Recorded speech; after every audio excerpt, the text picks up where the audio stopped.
Mindful nerd moment for the Flash.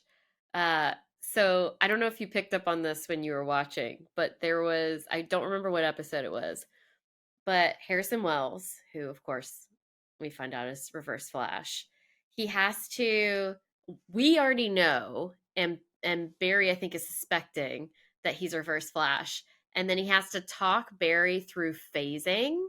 He has to like phase through a wall to get away from a bomb or something. Yeah, And he talks him through it, and I was like, oh my god, our mindful nerd moment, it has dropped on in my lap. This is there it perfect. is. Boom. So yes, I am going to read word for word to you what Harrison Wells read to Barry, and put you in that same scene. Okay. um yes, so let's see. So Mark Hamill has put a bomb on you. As he does. Um, Nice. so I think it's on his wrist or something, on Flash's wrist. And so Yep. he's never phased before. And essentially, he has to run at a certain speed so it doesn't go off. One of those kind of speed style things. And so essentially, Harrison Wells is like, okay, well, you're going to need to like phase through a wall so you can essentially release the bomb and get away from it safely. And so what I'm going to read to you is what Harrison says to Barry. Okay.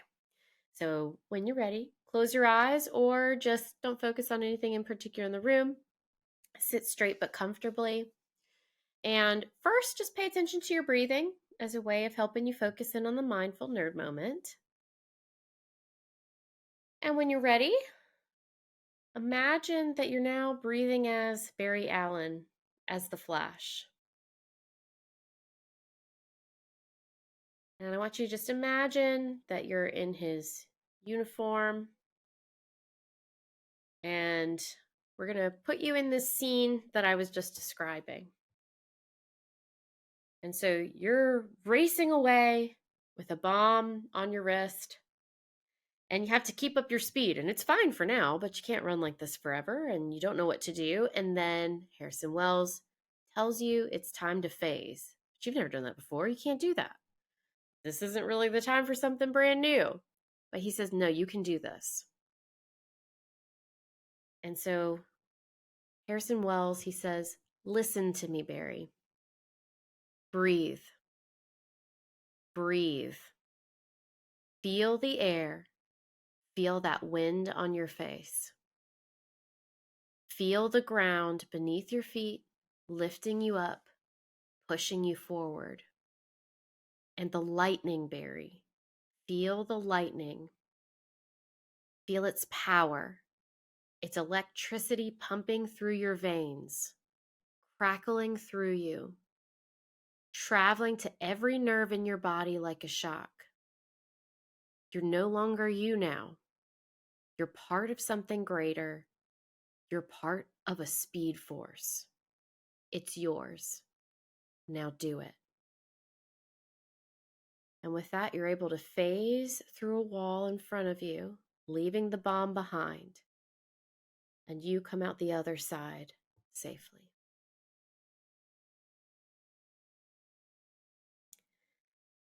First, I want you to take a moment to congratulate yourself on what you've just done. You phased for the first time. Feel the relief, feel the pride in what you were able to do, the amazement, the anxiety, the fear, the energy, all of it. And then when you're ready, take a few deep breaths just to kind of let all that out. And we will shift out of the mindful nerd moment and talk about how it went. So, how was that for you, Barry? I really like that. But it was because like I'm not it was so funny throughout the season how many times Harrison Wells was a source of comfort and guidance, I even though know. we secretly knew who he was. It's something I've never seen in a show before that did it this well. Where I it's like, agree oh with that. yeah, they're a villain, but my God, Yep. they're so charismatic and Hmm. helpful and strong when people need to lean on them.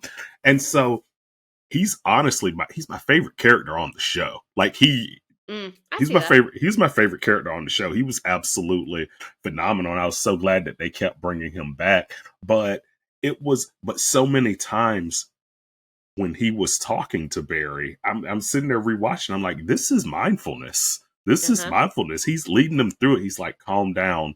And of Yep. course, he always says the line, run, Barry, run. Like, Yes. it's like, ooh, that's what the Flash does. He runs. He just told him to do the thing. Like, yeah. But every time he did it, it was like, it was, it was definitely mindfulness, but watching it, I feel like there was also a lot of inspiration there Mm, yep. as well. It was like, I'm gonna, and of course he has a means to an end, because he's like, I'm gonna make you to the best hero ever, then I'm gonna kill you. Like it, but so he has his own thing, but like, He's got his stuff. yeah, he's Yeah. got his stuff, but for right now, Yep. he's just a great life coach. Yep. Well, that's the thing is like meditation and mindfulness practices, they can be geared towards certain things. And this one, yeah, I totally hear what you're saying about an inspirational kind of buildup of like Hmm. anticipation and energy and electricity, the Right. crackling, like all this descriptive stuff. I really think puts this cool, almost like spiritual energy into it. And there's also, I like the ones too that have a connectedness. So Yeah. this one, it hits on being connected to a speed force. And some meditation and mindfulness practices hit on ways of connection, unity, bonding outside of yourself with energies or other people or Yeah. experiences. And yeah, it's super cool what you can do with that. Yeah. I really, really like that one.